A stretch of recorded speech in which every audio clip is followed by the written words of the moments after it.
Ya, terima kasih untuk moderator bisa didengar ya suara saya. Ya, bisa Bu. Saya akan mencoba untuk share screen untuk materi saya. Bisa dilihat, Pak moderator? Bisa dicek dulu ya. Baik. Bapak Ibu, senang sekali saya ada di sini. Selamat datang, bertemu lagi. Saya duduk di Bali. Di Bali masih aman kondisinya, jadi masih banyak yang work from home, tapi di Bali kita terasa banget karena pandemik ini, karena airport kita ditutup. Setelah itu turis belum ada, sehingga orang-orang banyak dirumahkan karyawan khususnya, tapi kami melakukan banyak perubahan-perubahan khususnya dalam perekonomian, banyak wirausaha yang muncul, dan pemerintah juga banyak memberikan bantuan-bantuan untuk masyarakat di sini. Baiklah, kesempatan hari ini saya akan memberikan sedikit pemaparan tentang HRM. Mungkin masih apa ya? Mungkin Bapak Ibu guru masih sedikit awam gitu ya. Makanya saya akan memaparkan untuk bisa dimengerti apa sih HRM. Banyak orang yang bekerja, banyak orang yang sudah menjadi bu guru atau Pak guru, mungkin tetapi dia tidak tahu bahwa statusnya itu sebagai karyawan. Haknya, tugas HRD itu apa yang harus dia lakukan karena statusnya menjadi seorang pegawai. Hari ini kita akan mengenal sedikit saja karena ini basic HRM untuk non HR. Jadi yang tidak HR mempelajari tentang apa itu HRM. Baiklah Bapak Ibu, kita akan mulai pemaparan. Sebelumnya akan kita bahas pada pertemuan hari ini tentang fungsi dan tugas HRD, HR administrasi, apa itu job analysis, job specification, job description. Kita juga akan membicarakan sedikit rekrutmen, selection, dan orientasi. Mungkin yang bahasa-bahasa yang belum diketahui maknanya tetapi sudah dilakukan oleh Bapak Ibu sekalian. Baiklah, mungkin banyak yang bertanya apa sih HRM? Bapak Ibu mungkin pernah mendengar tentang istilah HRD. Atau dalam sebuah organisasi, misalnya dalam sekolah-sekolah ataupun dalam universitas, HRD itu adalah bagian personalia, Bapak Ibu. Kalau tidak personalia, dia akan bagian kepegawaian sering disebut. Atau bagian yang mengurus karyawan, mengurus administrasi guru, mengurus gaji, mengurus absensi. Nah, itu bagian-bagian daripada HRD. Sekarang kita bahas lebih lanjut ya. Jadi HRD itu adalah bidang sumber daya manusia atau divisi yang mengatur serta mengembangkan sumber daya atau kemampuan seluruh karyawan atau pekerja yang ada dalam sebuah perusahaan. Jadi perusahaan di sini tidak hanya perusahaan besar, bisa saja ini perusahaan menengah, perusahaan kecil, atau UMKM, termasuk juga atau dunia pendidikan. Jadi di sebuah organisasi pasti ada yang namanya bagian HRD. Nah, apa sih peran dari seorang HRD dalam sebuah organisasi tersebut atau dalam sebuah perusahaan?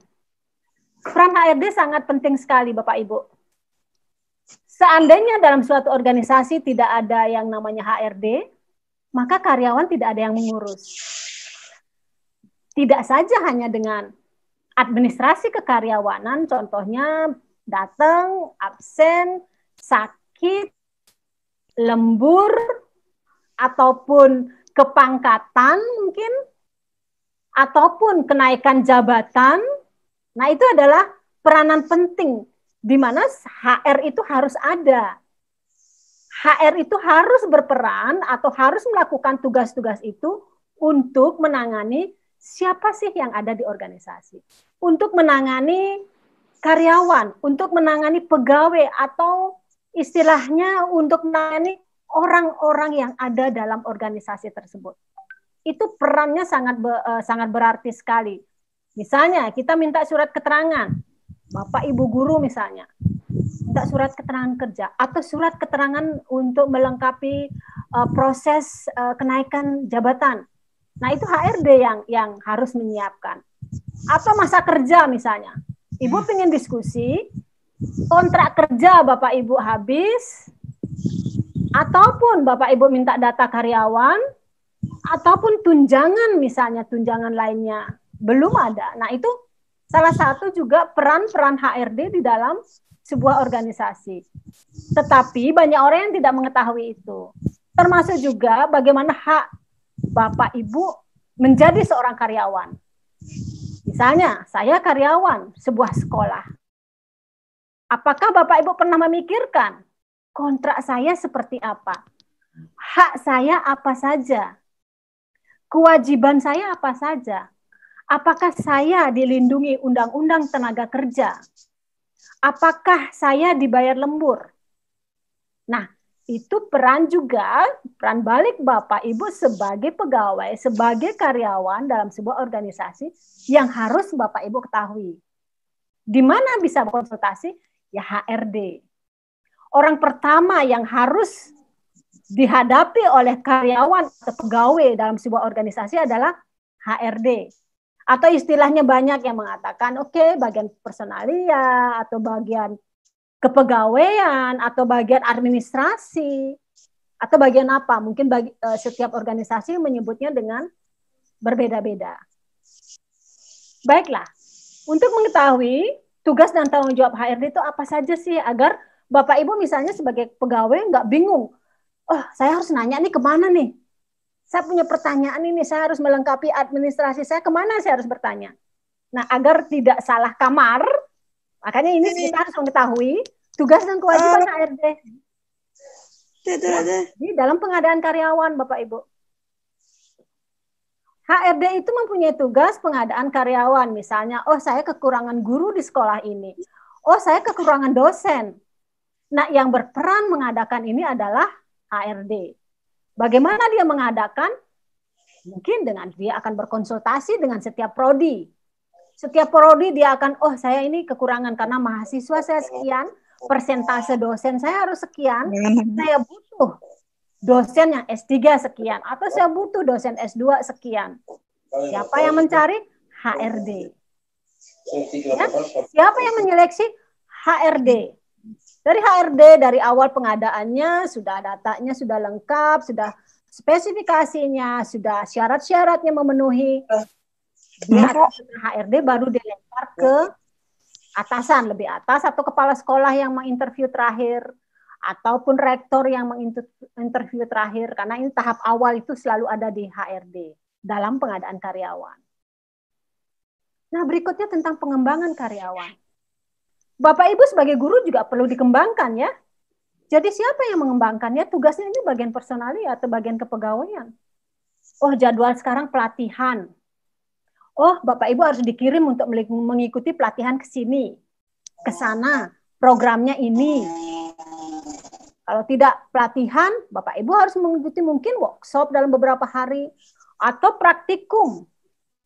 Yang jelas proses pengembangan karyawan ini adalah ada berbagai macam, sehingga tugas HRD ini adalah membuat jadwal-jadwal terkhusus untuk program-program mereka. Selanjutnya apa? Evaluasi kinerja. Mungkin Bapak Ibu guru pernah dievaluasi, benar ya Bapak Ibu ya. Jadi evaluasi itu juga tugasnya HRD. Bagaimana rencana kerja, apakah sudah sesuai dengan yang dilakukan? Evaluasi diri misalnya, atau evaluasi pihak atasan atau pihak rekan kerja. Itu seharusnya tugas seorang HRD. Kalau di organisasi swasta, organisasi besar, dia peranannya sangat penting dalam evaluasi. Tapi kalau dengan guru atau dosen, dia akan mengisi form-form khusus untuk dilakukan sendiri. Akan dibantu dengan seorang personalia juga dalam pelengkapan administrasi. Tugas selanjutnya, nah, penyelesaian perselisihan. Pastilah ada, misalnya setiap karyawan, baik organisasi swasta ataupun pendidikan, selalu terjadi perselisihan-perselisihan. Siapa yang menangani pertama? Datang ke meja HRD. Sebelum dilanjutkan dengan manajer di atasnya. Perselisihan terjadi banyak hal, misalnya pemberian gaji tidak sesuai dengan kontrak misalnya.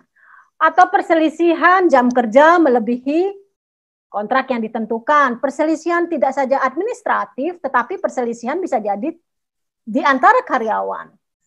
Perselisihan karyawan dengan atasan atau perselisihan antar karyawan. Ini harus datang ke meja HRD terlebih dahulu sebelum ditindaklanjuti ke atasan. Jadi HRD harus mengumpulkan bukti-bukti daripada perselisihan untuk bahan laporan ditindaklanjuti ke atasan. Jadi Bapak Ibu tidak salah divisi atau tidak salah bagian kemana nih, saya ada masalah nih. Misalnya, ada masalah ini harus, jadi meja yang Bapak Ibu tuju itu adalah meja HRD. Selanjutnya apa? Pemeliharaan karyawan. Pemeliharaan karyawan, contohnya pemberian mungkin BPJS, Bapak Ibu juga berhak untuk itu. Di sekolah, organisasi swasta, dimanapun, besar, kecil, dan sebagainya, itu udah aturan pemerintah.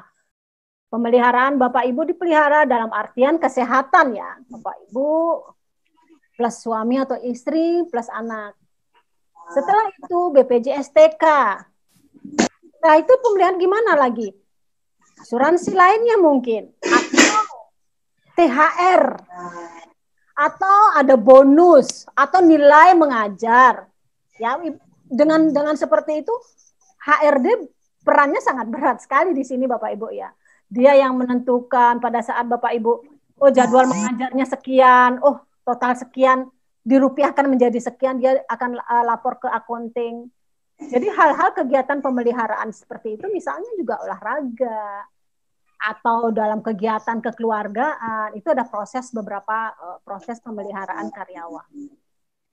Selanjutnya, pemutusan hubungan kerja.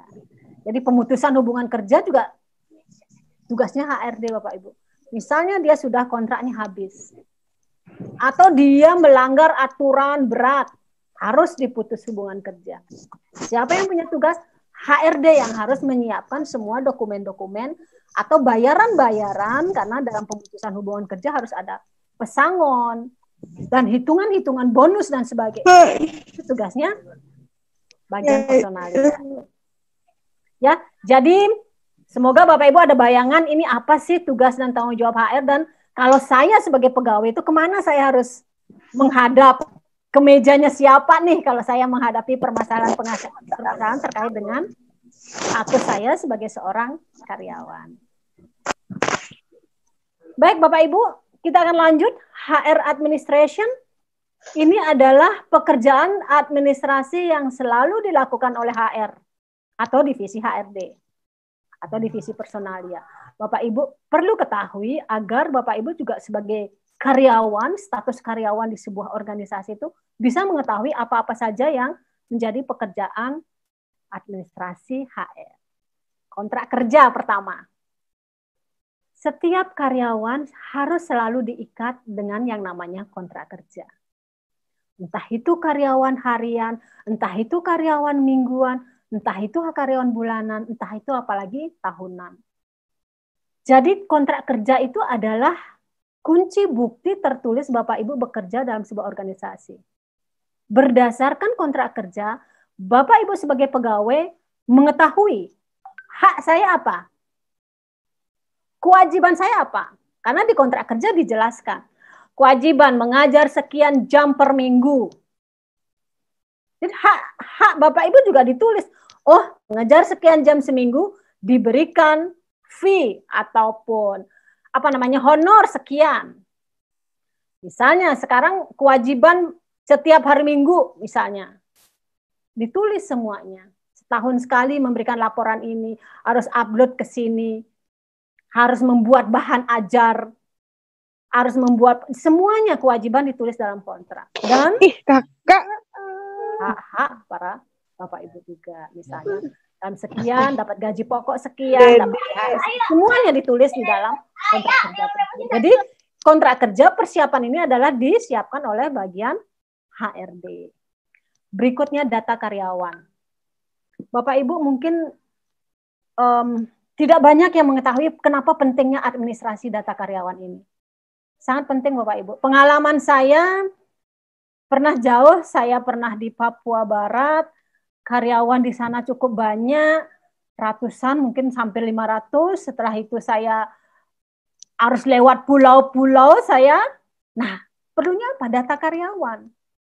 Karena apa? Dari data karyawan akan diketahui kemana emergency khususnya yang harus dihubungi siapa nih. Apalagi di daerah ya, kemarin ada karyawan yang sakit, siapa yang harus dihubungi. Di data karyawan kan ada ya, data yang harus dihubungi pada saat emergency. Nah, itu perlu banget Bapak Ibu, jangan menyepelekan ya, dalam artian misalnya pengurusan pajak. Suami atau istri yang bekerja, beda nilai pajaknya kalau punya anak 1, punya anak 2. Data karyawan juga diperlukan untuk BPJS. Siapa saja yang ditanggung?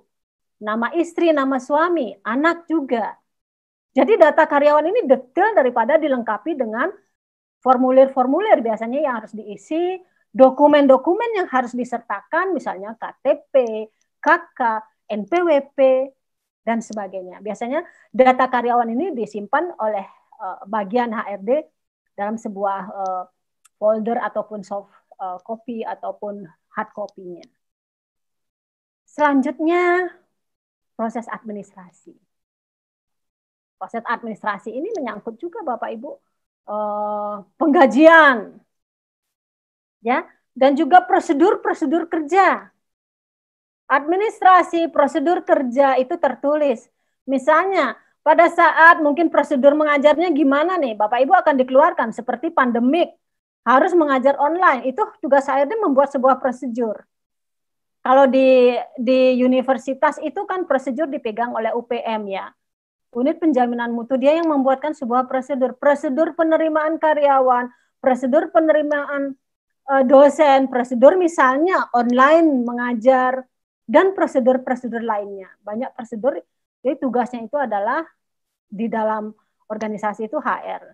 Tetapi di dunia pendidikan biasanya divisi khusus, karena prosedurnya lebih banyak. Kalau di organisasi normal, misalnya di sebuah perusahaan-perusahaan swasta ataupun asing, biasanya dia HRD itu yang mengeluarkan prosedur.